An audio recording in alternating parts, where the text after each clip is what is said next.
My name is Niklas and I work as a market surveillance analyst at Nopal. Great to see that you wanted to also watch this extended video on the topic of transmission capacity hoarding. In our first video, I briefly described the general concept of it.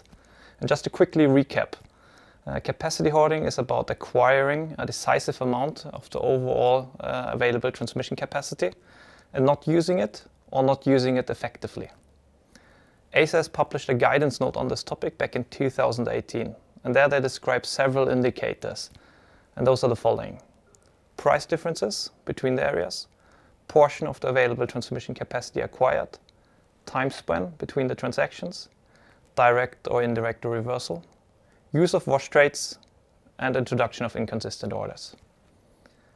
And I would like now to use this time in this video to talk a bit about those indicators and apply them to a fictitious example in order to describe them in more detail. My example is then based on implicit capacity allocation as we have it in our intraday market. Alright, so let's dive straight into it. I will also use some graphics along the way to describe it a bit better and visualize it. So in our example, we have two areas. And historically speaking, one area is typically a surplus area and the other area is typically a deficit area. Let's also assume that in the start of the intraday trading window, there's 200 megawatt available capacity between those two areas. So the first step would always be that the market participant, let's call them alpha, would look to acquire a decisive amount of this capacity. Let's assume that they acquire the entire 200 megawatt.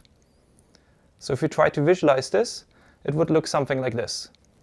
On this graph here now, you can see on the horizontal axis the time in the trading window, during the trading window. On the vertical axis, you can see the trading volume. Negative volume means sell volumes, positive volumes means buy volumes. So because alpha is expecting to get a better price in the deficit area, what they are doing is that they are placing a sell order in the surplus area and a matching buy order in the deficit area. When we now look at ACER's guidance on capacity hoarding, you can see that already with this one trade, alpha fulfilled two of the indicators. They acquired all of the available capacity and they used wash trades for doing so. And I think at this point it's very crucial to point out that these are only indicators. There can be perfectly legitimate reasons for acquiring transmission capacity, also in situations where you acquire all of the available capacity. There could, for example, be sudden changes in market fundamentals, or there could be an unexpected outage at a power plant. All right, continuing with our example. Following this initial cross-border internal trade, alpha would then be looking to sell off its long position in the deficit area and buy back its short position in the surplus area. This would typically happen in several smaller transactions, simply because the average transaction size on the intraday market is smaller than 200 megawatt. So looking at the graph, you can now see the entire trading activity from alpha. You can see that then following the internal cross-border trade, where alpha was active on both sides, the buy and the sell side, they are now only active on either the buy or the sell side, meaning that they're trading with the external counterparties. This behavior is described by ACER as the introduction of inconsistent orders. Another important aspect to consider is the price of alpha's transactions.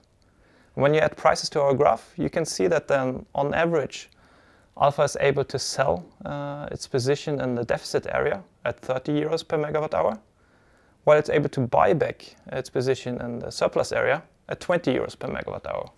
So they're locking in a price difference of 10 euros per megawatt hour, which returns them on average a profit of 2,000 euros. And those price difference between the bidding areas are another indicator in ACER's guidance.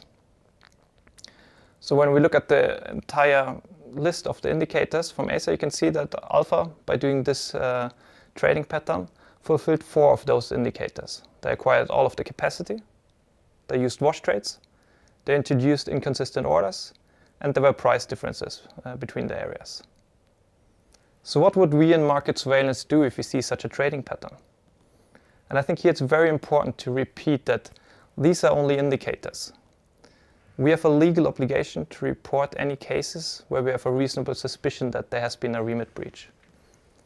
And those indicators can serve as a good starting point for this assessment. But in general, we would typically ask questions to the market participant and ask for an explanation. Based on that explanation, we would then assess whether we have a reasonable suspicion or not, and whether we have to report this case to regulators or not.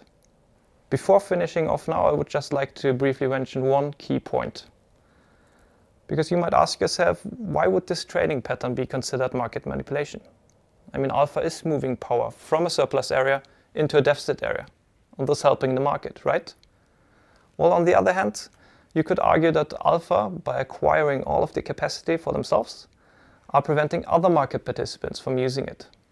And there could be another supplier in the surplus area who is actually able to supply power at a cheaper price. So in the end, it could be then both suppliers in the surplus area and consumers in the deficit area that are losing out. Do you have any questions or comments regarding this video? Please reach out to us. We are very happy to discuss. Thank you so much for watching, and until next time.